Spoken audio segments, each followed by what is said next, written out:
Hey all, and welcome back to Fuzzy Ducksy Gaming and a new three-part series on the channel, which is looking at taking a under 1x tornado shot build through white maps, yellow maps, and into red maps.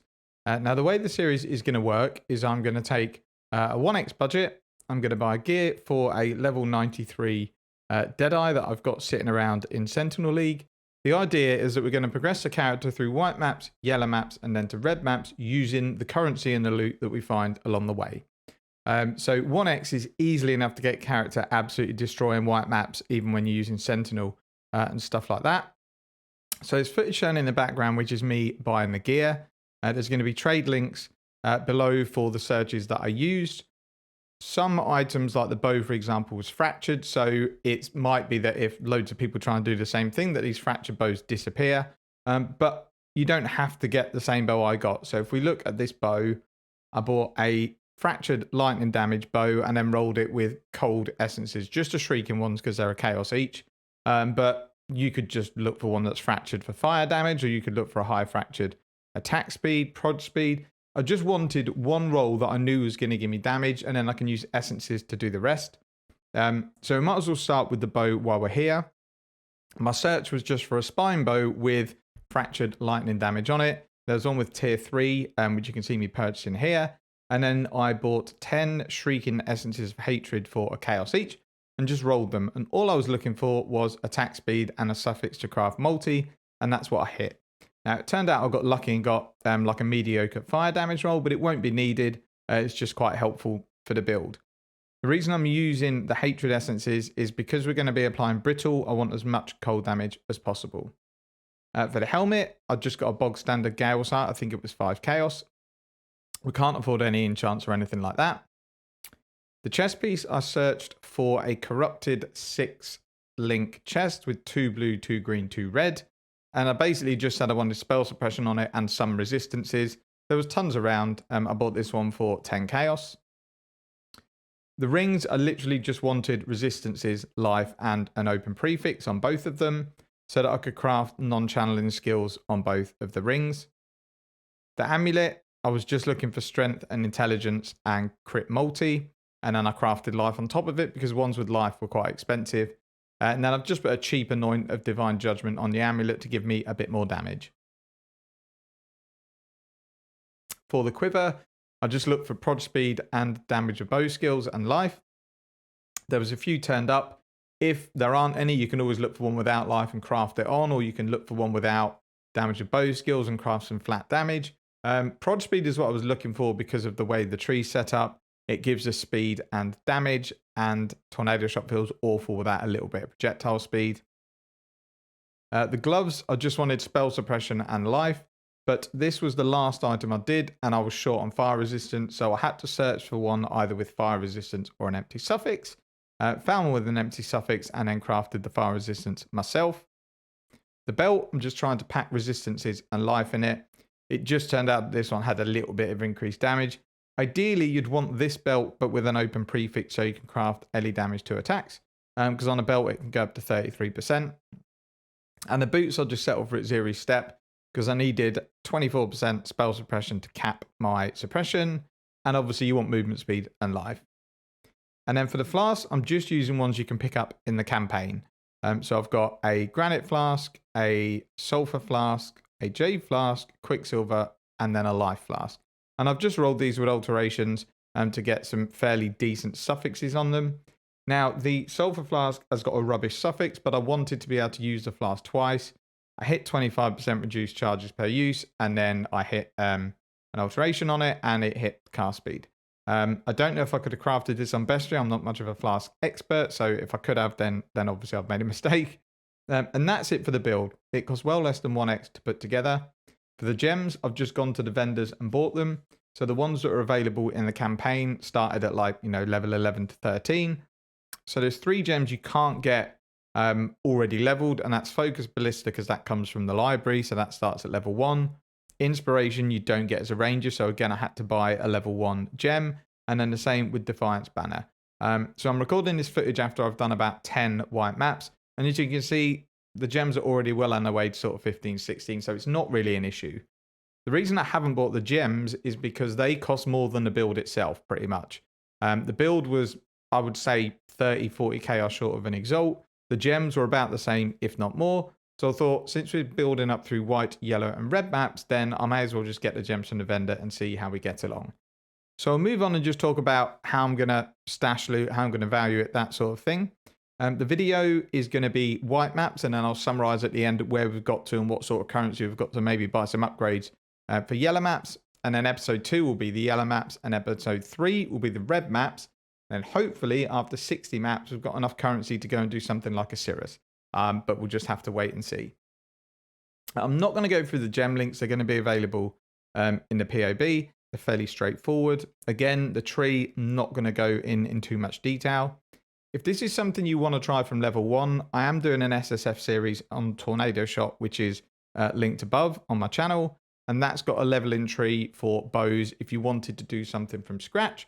Or maybe you wanted to do a 1x challenge, but you wanted to start from level 1. Then I would follow the trees within that SSF guide. So that's enough talking about kind of the gear and the whole series. Let's move on and look at how I'm going to stash and value loot. I'm going to do my Atlas tree, and then we'll move on to some gameplay footage. Okay, so the way we're going to do the sort of challenge is I've got one dump currency tab, which at the moment has just got a smattering of currencies to roll the maps. Currency is going to go automatically in here, and then I've done a dump tab where I've set all my other affinities other than currency. So essentially when I'm chucking stuff in here, my dump tab is going to be the loot that I've got.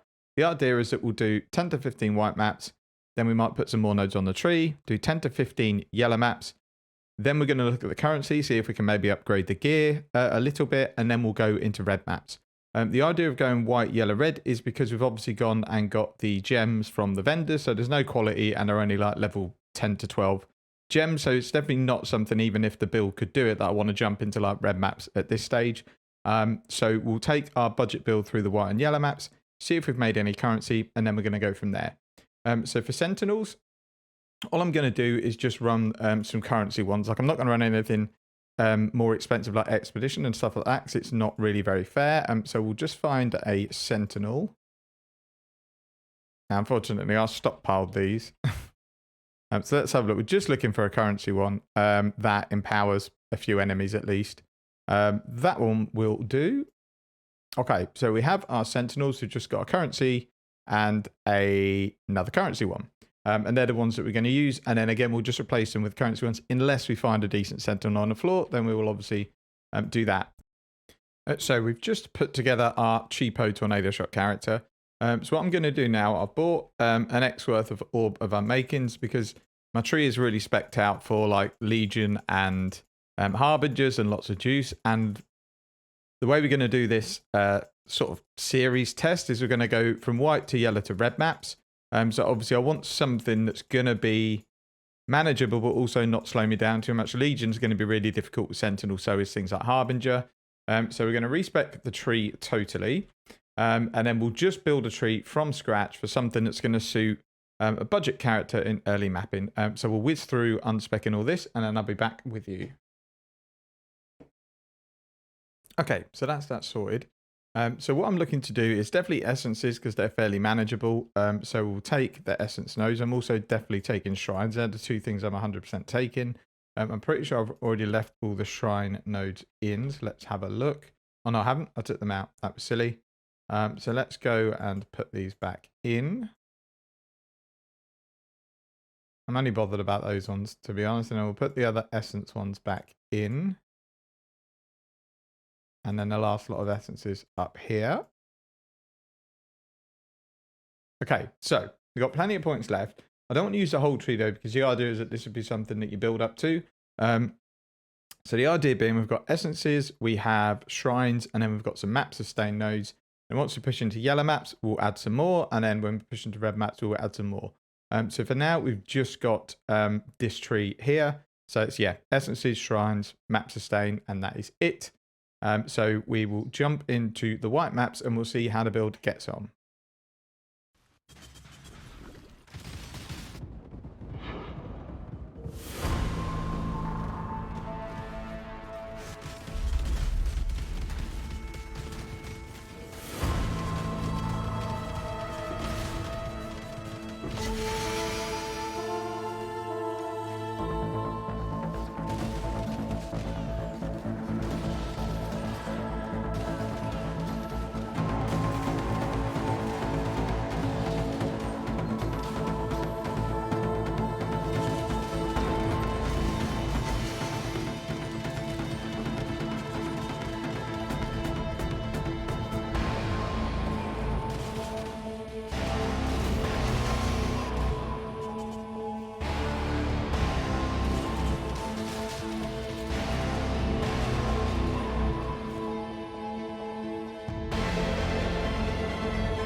So I've got to the end of the 20 white maps at episode 1.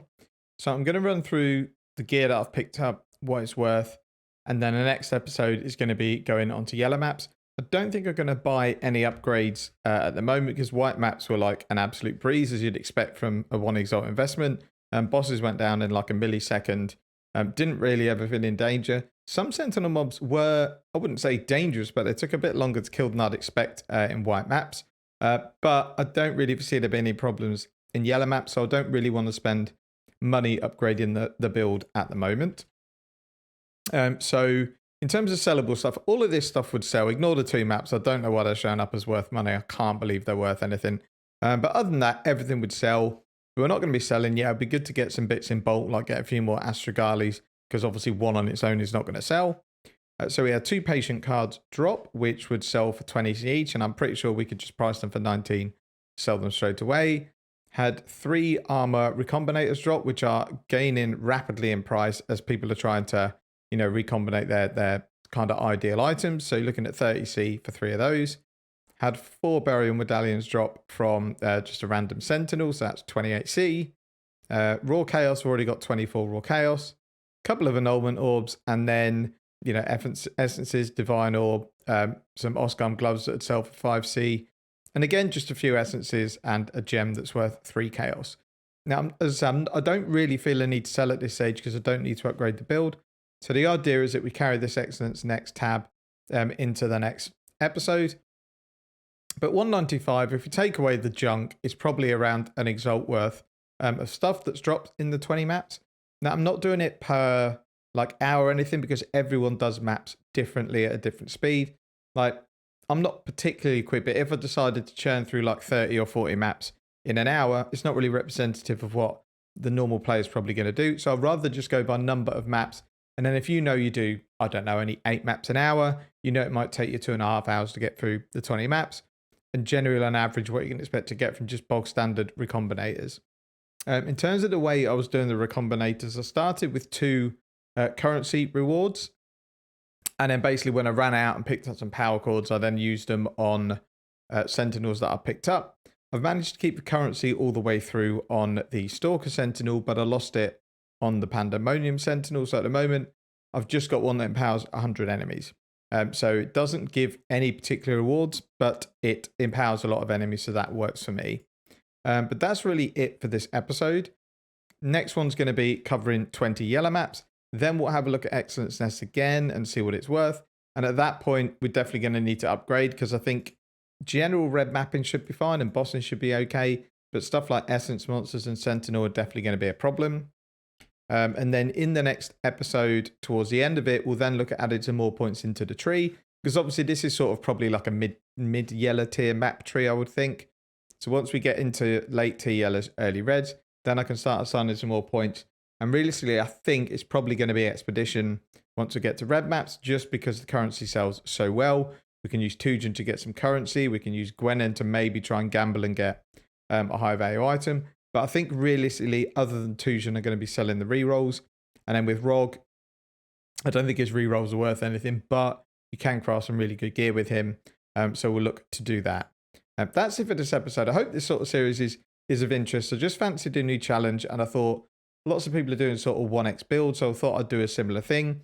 But rather than just, here's a 1x build, this is what it does, I wanted to start off with a 1x build in white maps and then see as we progress into reds how much currency we've got to make the build a little bit better. As always, thank you very much for watching. Take care and see you in the next one.